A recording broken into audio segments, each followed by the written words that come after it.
Olá pessoal, eu sou o João Seneviva, Head de Tesouraria do Sofisa e do Sofisa Direto. Eu estou aqui com o Luiz Afonso Lima, ele é o Head de Análise da Mafra Investimentos. Vai falar um pouquinho aqui com a gente sobre vários temas, seja temas globais, temas de economia nacional, para ajudar vocês aí no processo de decisão de investimentos. Luiz, conta um pouquinho para a gente, um pouco da sua trajetória. Bom, em primeiro lugar, João, muito obrigado pelo convite do Banco Sofisa. Para nós é uma honra, um prazer estar aqui com vocês, aí conversando sobre conjuntura. Nossa trajetória nos últimos 25 anos foi de acompanhamento de conjuntura econômica e análise. Então, sou formado em economia, pós-graduado também, e tive uma carreira sempre na área financeira. Trabalhei em bancos estrangeiros, BBVA, bancos brasileiros como Bradesco, empresas de serviços como Telefônica e atualmente nos últimos 5 anos eu estou na seguradora Mafre. Dentro da Mafre nós temos a Mafre Investimentos, que cuida dos recursos próprios do grupo e recursos de terceiros de clientes, tanto de renda fixa quanto de renda variável. Então esse é um resumo. Para falar sobre conjuntura, estamos aí no começo de 2020, talvez mais importante do que a gente imagine é nós pensarmos o que pode acontecer no cenário internacional. O quadro internacional, o quadro externo, ele sempre foi, e agora vai ser mais ainda, importante para determinar a evolução das variáveis que vão determinar a evolução da economia brasileira, taxa de juros e taxa de câmbio em especial. Então, assim, é muito importante a gente entender o que está acontecendo no exterior para entender para onde vai a economia brasileira. E o que a gente pode falar sobre a economia, o cenário internacional em 2020? Bom, temos aí um cenário muito claro, muito definido, que já esteve presente em 2019 e agora vai na mesma direção. A gente tem pela frente a economia americana crescendo mais do que outras. Os últimos dados que a gente tem visto são muito positivos, muito mais positivos do que a gente imaginava. É sim um cenário de desaceleração em relação ao ano passado, mas uma desaceleração muito suave. Temos uma taxa de juros hoje baixa, entre 1,5% e 2% ao ano, mas é uma taxa muito maior do que a de outras economias. Então, isso também atrai capitais do resto do mundo para a economia norte-americana. Então, esse é o cenário, João. Temos uma situação de economia forte nos Estados Unidos, por conta de crescimento do mercado de trabalho, mercado imobiliário, vendas no comércio varejista surpreendentes, muito surpreendentes. E a taxa de juros superior ao de outras economias. Então, temos, por outro lado, em outras regiões, um cenário que fortalece essa diferença. Vemos aqui um cenário que ninguém previa, o do coronavírus. A economia americana que estava tendo um desempenho interessante, positivo, agora desacelera fortemente no primeiro trimestre. Isso dá destaque ainda maior para a economia americana. Ela continua crescendo, enquanto os outros estão desacelerando numa velocidade muito maior do que se imaginava. O que pode acontecer em relação ao coronavírus? Pouco pode se falar a respeito, o problema ainda está evoluindo, não existe um diagnóstico muito claro a respeito disso, muito menos um prognóstico do que vai acontecer. O pouco que a gente pode falar é que a situação, antes de melhorar, vai piorar. Acho que isso que a gente tem conversado, lido, que a doença ainda vai aumentar de intensidade e de alcance ao longo dos próximos meses, até a situação ser controlada.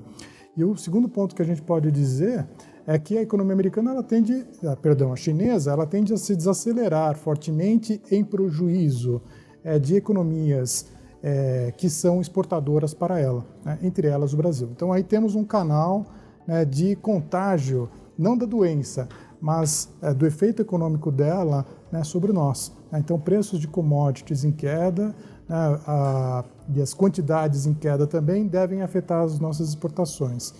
Isso digamos, um agravante aí para a situação do setor externo da economia brasileira, que foi um não assunto ao longo dos últimos anos. Nós tínhamos reservas, e continuamos tendo reservas muito positivas, né? Muito positivas, mais positivas do que o déficit de transações correntes, ou seja, a folga de reservas internacionais. Portanto, isso dava uma folga muito interessante para o balanço de pagamentos. Esse quadro começa a se deteriorar ao longo deste ano, né, por conta desse contexto de menor crescimento global e da China em especial. Então, exportações em queda, déficit de transações em conta corrente um pouco maior, e o investimento direto estrangeiro compensando cada vez menos esse déficit de transações correntes. Ou seja, o fundamento do setor externo da economia brasileira, ele já não é mais tão positivo quanto no passado. É positivo, mas não tão positivo. Isso explicaria esse câmbio que a gente está vendo nesse nível de 4,30. Exatamente. Temos aí, então, duas situações que se combinam. Primeiro, dólar forte contra todas as moedas, tá? Contra o euro, contra o ien, contra a moeda chinesa. E, ao mesmo tempo, o fundamento da economia brasileira, né, se enfraquecendo, né, o que vai na mesma direção, ou seja, a moeda americana se fortalece muito contra o real, né, então esse contexto de real fraco, talvez assim, ele tenha vindo para ficar durante algum tempo, né? Nós não imaginamos que isso vá diminuir de intensidade ao longo dos próximos meses, tá? Acho que não, acho que a gente tem um cenário de moeda brasileira depreciada, né? E aí, talvez uma pergunta que possa surgir é assim, e por que a inflação, então, ela não aumenta, né? Se você tem um câmbio mais alto, né, naturalmente você tem preços de importações mais elevados, né? Então preços de insumos, matérias-primas, componentes, todos mais caros, né? Naturalmente a inflação deveria subir. Ou seja, né? O chamado contágio que os economistas tanto falam deveria acontecer. E por que não está acontecendo aqui no Brasil? Esse é o verdadeiro enigma dos economistas. Assim, é isso que todos tentam responder, né? Aqui no Brasil, a gente tem algumas explicações, né? Ou hipóteses, pelo menos. A primeira, a situação da atividade econômica muito contida, né? Então, o repasse do atacado para o varejo, ele é muito menor do que numa situação de crescimento forte, onde o atacadista tem capacidade de repassar para o varejo, né? Mas no mundo, isso também tem acontecido. É interessante, porque mesmo em economias em que a taxa de juros é muito baixa, a inflação ela não reage. E aí tem outras explicações, né? Tem a questão da produtividade, né? Então você consegue, mesmo com taxa de juros muito baixa, controlar a inflação, ela continua contida. Tem a questão da desigualdade social, ou seja, a concentração de renda em poucas pessoas acaba fazendo com que, mesmo com taxa de juros mais baixa, a inflação não aconteça. E tem a questão demográfica também. As pessoas hoje elas vivem muito mais do que no passado. Ou seja, a pessoa, por conta disso, acaba consumindo muito menos do que consumia na mesma faixa de idade do passado. São essas as hipóteses. Tá? Novas tecnologias barateando o custo também das empresas, que faz aumentar a produtividade. Sim, canais digitais, né? Inclusive. Então, essa combinação de tecnologia, demografia, questões sociais e atividade contida são os fatores que fazem com que a inflação esteja contida. Acho que a gente pode citar mais um ponto, né, aqui no Brasil. A gente falou de taxa de câmbio muito elevada, mais pressionada, ao mesmo tempo os preços das commodities contidos, né? E uma coisa compensa a outra, na verdade, né? Então, o produtor, o atacadista, ele tem, o câmbio mais alto, mas o preço da commodity ou do bem importado em dólar, ele está mais baixo. Então, a combinação das duas coisas... Mesma quantidade de reais, praticamente. Um efeito compensa o outro. Então, sim, estamos num momento de política monetária muito favorável, né? Mesmo com taxa de juros que a gente nunca teve na vida, taxa nominal de 4%, pouco mais, e taxa real de juros descontada da inflação praticamente zero, né? A inflação, mesmo assim, ela segue contida. Então, assim, é uma situação, um quadro novo. Taxa de juros baixa veio para ficar.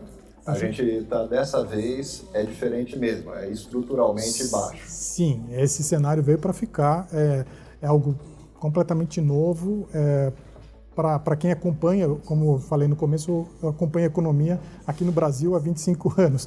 Eu nunca vi um cenário como esse. Assim, a gente até está desacostumado a pensar sobre isso. A gente imaginava, quando a taxa de juros caía, a atividade reagia fortemente e a inflação ia atrás. Hoje já não é mais assim, né, por essa série de fatores. Então, assim, é um desafio para quem faz a análise, né? Ao mesmo tempo, tem coisas positivas acontecendo, né? Esse cenário de taxa de juros mais baixo também favorece crescimentos de segmentos que estariam estagnados numa situação menos favorável. Então, alguns setores que são dependentes de crédito têm, portanto, ao longo de 2020, aí um caminho bem interessante para trilhar. Né? Setores que têm já apresentado, eu vou apresentar crescimento aí por conta desse cenário de juro baixo. Esse cenário de juro baixo, obviamente, favorece muito a Bolsa. Favorece Bolsa, exatamente. Então, assim, juntando uma coisa com a outra, né? O que a gente pode pensar de 2020? Né? Nós temos um cenário de juro baixo, Bolsa positivo. Quais, então, são os segmentos que se aproveitam melhor disso? Acho que a gente tem alguns aí que podem se valer disso. A construção civil é um caso de sucesso. Acho que talvez a gente não tenha tido nos últimos anos um cenário tão favorável quanto esse de Bolsa para o setor de construção civil, né? Então, esse é digamos, um setor aí com vantagens claras aí em contexto de juros baixos. Outro segmento favorável também, que a gente tem acompanhado, setor de comércio varejista. Tá? Então, esse momento de recuperação gradual do mercado de trabalho, né, recuperação da massa real de salários, confiança do consumidor em elevação, juro muito baixo, favorece também algumas empresas do setor de comércio varejista. Né? E o que a gente pensa também que pode se favorecer num cenário desse é o setor bancário, financeiro. Né? A gente está vendo atividade de concessão de crédito muito positiva, né? Justamente por conta dessa combinação de juros muito baixos e, além disso, de uma redução do crédito direcionado, né? Que abre espaço para bancos como o Sofisa, por exemplo, considerem mais crédito para os seus clientes. E, Luiz, diga uma coisa para a gente, o que pode dar errado? O que o investidor tem que prestar atenção aqui nesse ano, que você estava falando um cenário bastante positivo, mas o que poderia ir contra, que a gente tem que prestar atenção? Certo. Eu acho que são dois eventos que a gente tem que monitorar com atenção ao longo deste ano. Primeiro, a questão da epidemia, a coronavírus. Assim, a gente sabe que vai piorar antes de melhorar, mas a gente não sabe quanto vai piorar, né? Então, isso pode ter um efeito que está fora do nosso radar ainda, né? Então, vale monitorar isso com muita atenção para ver quando começam a ter o diagnóstico e prognóstico acerca da doença. Segundo ponto, eu acho que a eleição nos Estados Unidos, né, é um evento aí no segundo semestre que vai trazer com certeza volatilidade. Né? Os candidatos democratas estão se colocando, não se sabe qual vai ser o escolhido, mas se sabe que quase todos vencem hoje a simulação contra o candidato republicano, que vai ser o Donald Trump. Né? Isso tem riscos que podem ser até positivos. O Partido Democrata tem uma postura mais responsável fiscalmente. Então, assim, em termos de aversão a risco, a gente pode até ter um benefício. Por outro lado, os democratas têm uma postura comercial tão ou mais protecionista do que os republicanos. Então, isso pode se valer ou se voltar contra países exportadores emergentes como o Brasil. Luiz, muito obrigado por ter participado hoje do Papo Direto, do Sofisa Direto, conversando um pouquinho sobre temas aí tão críticos de economia global, nacional. E, pessoal, aguardem os próximos vídeos, que tem bastante coisa boa vindo por aí.